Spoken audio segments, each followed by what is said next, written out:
देश नीति, केवल सच्ची और पक्की खबरें। नमस्कार, मैं मेघा हिंदुस्तानी स्वागत करती हूँ आपका देश नीति पर। एक ऐसा कानून जो शर्मसार कर देता है, न्यायिक व्यवस्था पर काला धब्बा है। जी हाँ, मैं बात कर रही हूँ मैरिटल रेप की। अब आपने ये कानून सुना होगा, क्या प्रावधान है ये भी पता होगा, लेकिन क्या देश में मैरिटल रेप को क्रिमिनलाइज किया गया है? तो इसका जवाब है नहीं। बताइए, रेप जिसे कंसेंट न होने की श्रेणी में माना जाता है कि दो व्यक्तियों के बीच में शारीरिक संबंध स्थापित होता है तो दोनों की ही रजामंदी आवश्यक होती है। और अगर ऐसी स्थिति में विवाहित जोड़ा एक की रजामंदी नहीं है, दूसरे की है, तो इसे जबरन मारा जाएगा, जबरदस्ती मानी जाएगी। उस चीज को जबरदस्ती का नाम देना, रेप का नाम भी दिया जाएगा, लेकिन कानून लागू नहीं होगा। बताइए कितना विरोधाभास है। शर्म तो सरकार पर आती है। जो दलीलें केंद्र सरकार ने दी है मैरिटल रेप के संदर्भ में, वो सचमुच आंखें झुका देती है। सबसे पहले आपको बताती हूं कि कोर्ट ने क्या कहा है, फिर आपको बताऊंगी कि कौन सी दलीलें इस संबंध में दी गई है और कैसे मैरिटल रेप को क्रिमिनलाइज न करना आज के समय के लिए सबसे ज्यादा बड़ा धब्बा साबित हुआ है, या मैं कहूं न्यायिक व्यवस्था को कलंकित करने वाला ये कानून कौन सा है, उसके बारे में विस्तार जानकारी दूंगी। सबसे पहले खबर देखिए। खबर आप देख सकते हैं न्यूज़ 24 के लिखा है, ऐसा नहीं है कि शादी से महिला की सहमति खत्म हो जाती है, सिर्फ इतना है कि शादी के बाद सहमति के उल्लंघन पर रेप कानून लागू नहीं होगा। मतलब अगर शादी के बाद हस्बैंड फोर्सफुल सेक्सुअल रिलेशन बनाता है तो उसे रेप की श्रेणी में तो डाला जाएगा, लेकिन उस पर रेप कानून अप्लाई नहीं होगा। मतलब समझ रहे हैं कितना बड़ा विरोधाभास ये सुप्रीम कोर्ट की तरफ से कहा जा रहा है। अब सुप्रीम कोर्ट ने ऐसा क्यों कहा, उसके लिए आपको केंद्र सरकार की दलीलें समझनी होंगी। खबर देखिए, खबर है हिंदुस्तान की, लिखा है वैवाहिक बलात्कार को नहीं बना सकते अपराध, ये कानूनी नहीं सामाजिक मुद्दा, सुप्रीम कोर्ट में बोली केंद्र सरकार। केंद्र सरकार ने गुरुवार को सुप्रीम कोर्ट के समक्ष तर्क दिया है कि विवाह के भीतर बलात्कार के कठोर दंड प्रावधानों को लागू करने से विवाह नाम की संस्थाओं पर गंभीर सामाजिक कानूनी प्रभाव पड़ सकता है। तो क्या केंद्र सरकार प्रतात्मक जो मानसिकता होती है उसको बढ़ावा दे रही है? एक ऐसी मानसिकता को बढ़ावा दे रही है जिसमें पैट्रियार्कियल स्ट्रक्चर में, पुरुष प्रधान समाज में पुरुषों की रजामंदी या पुरुषों की कंसेंट ही महत्व रखेगी, महिलाओं की रजामंदी का कोई लेना देना नहीं है। इसको लेकर केंद्र ने क्या स्पष्ट किया है वो आपको बताते हैं। सरकार ने अपने हलफनामे में कहा है कि वैवाहिक बलात्कार से निपटने के लिए वैकल्पिक कानूनी प्रक्रिया प्रावधान मौजूद है। इसमें आईपीसी की धारा 354, 354A, 355B और 398A शामिल है। इसके साथ ही घरेलू हिंसा महिलाओं संरक्षण अधिनियम 2005 भी इस लिस्ट में शामिल है, जो विवाह के भीतर सहमति के उल्लंघन के लिए पर्याप्त कानून उपाय प्रदान करता है। कानून तो बता दिए गए कि महिला के संदर्भ में कानून पहले से ही मौजूद है, तो अगर मैरिटल रेप होता है तो उसमें पनिशमेंट रेप वाला नहीं मिलेगा। ये कितना बड़ा विरोधाभास है कि अगर महिलाओं के संदर्भ में पहले से ही कोई कानून मौजूद है तो उस कानून को ही मैनिपुलेट करके आप इस पर डाल देना कि हाँ, अगर शादी हो जाती है और कोई शारीरिक संबंध जबरदस्ती बनाता है तो पुराने वाले कानून ही लागू होंगे, इसके लिए कोई स्पेशल कानून न बनाया जाए। आखिर सरकार ऐसा क्यों कह रही है, क्यों इस पक्ष में है, क्या दलीलें दी गई है, ये भी देखिए। लिखा है निरस्तर हो चुके हैं भारतीय न्याय संहिता द्वारा प्रतिस्थापित भारतीय दंड संहिता की धारा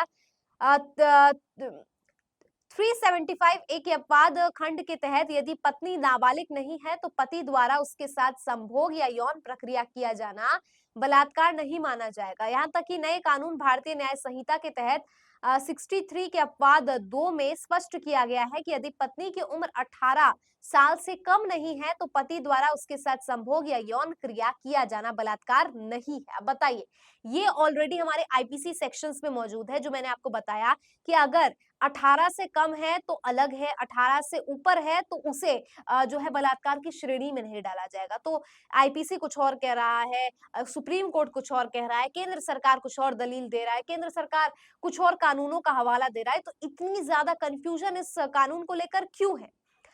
यहाँ पे देखिए केंद्र सरकार ने सुप्रीम कोर्ट को क्या कहा हलफनामे में लिखा है, सरकार ने कहा कि वैवाहिक बलात्कार को अपराध घोषित करने की कोई जरूरत नहीं है क्योंकि इसके लिए अन्य दंडात्मक उपाय पहले से ही मौजूद है। केंद्र अपने हलफनामों में कहा है कि वैवाहिक बलात्कार को अपराध घोषित करना सुप्रीम कोर्ट के अधिकार क्षेत्र में नहीं है। केंद्र ने कहा है कि यह मामला कानूनी से ज्यादा सामाजिक है, इसका समाज पर सीधा प्रभाव पड़ेगा। चलिए समझ आता है कि किस तरीके से कहा जा रहा है कि प्रभाव पड़ेगा या इसका गलत उपयोग किया जा सकता है या ये थोड़ा जटिल हो जाएगा। लेकिन क्या इसके गलत प्रयोग होने से, क्या इसकी जटिलता होने से, क्या महिलाओं के साथ इतना बड़ा अन्याय कर दिया जाएगा कि उन्हें अपने अधिकार, right to equality, right to justice और ये तमाम अधिकारों से वंचित रख दिया जाएगा? देश में सुप्रीम कोर्ट आज इस तर्ज पर फैसले सुनाता है कि योगी सरकार और केंद्र सरकार तक की जो है रूह कपकपा जाती है। बुलडोजर एक्शन पर, एनकाउंटर पर, अलग-अलग मुद्दों पर सुप्रीम कोर्ट तीखी टिप्पणी करता है। लेकिन जब महिलाओं के अधिकारों की बात आती है, तब केंद्र के द्वारा दी गई इतनी बेतरकी या मैं कहूँ कुतर्क देने पर इतना सुप्रीम कोर्ट बिल्कुल भी कोई जवाब नहीं दे पाता है। सुप्रीम कोर्ट जो है इतना ऐतिहासिक फैसला सुना देता है जिसमें मैरिटल रेप को क्रिमिनलाइज नहीं किया जा रहा है। कानूनी रूप से इसे गलत क्यों नहीं ठहराया जा रहा है? अगर आप मानते हैं कि संबंध बनाने में रजामंदी जरूरी है और अगर शादी के बाद भी रजामंदी नहीं है तो ये बलात्कार की श्रेणी में आएगा, तो ऐसे में सवाल ये उठता है कि उसे उसकी श्रेणी में लाने के बावजूद भी उस पर रेप वाले कानून क्यों नहीं लागू होंगे? अब ऐसे तो 302 या बहुत से ऐसे कानून हैं जो मारने से संबंधित है, एक कानून तो है नहीं। इसके पीछे ये मंशा होती है दोस्तों कि किस तरीके से मारा गया है उसको समझा जाए। तो वैसे ही क्रिमिनलाइज अगर कर दिया जाता है मैरिटल रेप को, तो अगर उसे रेप वो नॉर्मल जो रेप हो रहा है जो जिसमें मैरिज नहीं हुई है या कोई भी अन्य कारण से तो उस श्रेणी में अगर उसे नहीं डालना चाहिए या नहीं डालना चाहते हैं आप, तो इसके लिए कोई विशेष प्रावधान बनाया जाए, विशेष कानून बनाया जाए।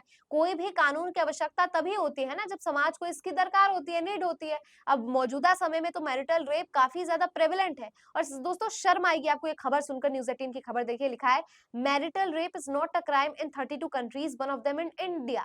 मतलब कि पूरे जिसमें 200 देशों में सिर्फ 32 देश ऐसे हैं जिसमें मैरिटल रेप को जो है कानूनी रूप से दर्जा नहीं दिया गया है और उन 32 देशों में भारत एक है। ये कितनी शर्मसार कर देने वाली खबर है। इसको लेकर पंच जो मोस्ट वाइडली रीड न्यूज़पेपर है विदेश का, नाइजीरिया का, भारत का भी नहीं है ये न्यूज़पेपर, उसने इंडिया को लेकर क्या खबर छापी है देखिए। लिखा है the penal code introduced in 19th century during British colonial rule of India explicitly states that sexual acts by a man with his own wife is not rape। अंग्रेजों के द्वारा 19वीं सदी में जो कानून बनाया गया है, भारत उसको उसके पक्ष में है। ये लिखा गया है कि भारत उसे मान रहा है। ये कितनी शर्मसार कर देने वाली खबर है। आगे लिखा है Prime Minister Narendra Modi's government enacted an overhauled code in July which retains that clause despite the decade-long code challenged by activists seeking to make marital rape illegal। तो आप समझ सकते हैं क्या इसमें लिखा गया है सरकार के बारे में, मोदी सरकार के बारे में, न्यायिक प्रक्रिया के बारे में। एक और इसी से इसका एक और पैरा देखिए, लिखा है India's government has asked the country's top court not to toughen criminalized penalties against the marital rape during an ongoing case brought by the campaigners seeking to outlaw it।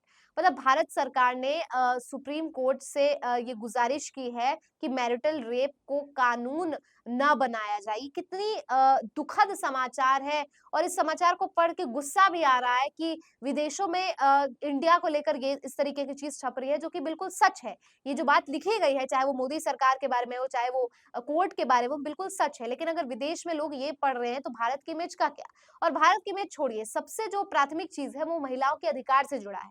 अगर देश में महिलाएं ही सुरक्षित नहीं है, शादी के बाद अगर महिला सुरक्षित नहीं है और आप कह रहे हो कि 2005 डोमेस्टिक एक्ट के तहत और ऑलरेडी जो प्रावधान है उसके तहत किया जाएगा, तो फिर देश में जब कुछ घटित होता है तो उससे संबंध में विशेष क्यों बनाया जाता है जो राइट्स है या मेरे को विशेष कानून क्यों बनाया जाता है? पॉक्सो जो है उसमें से एक है।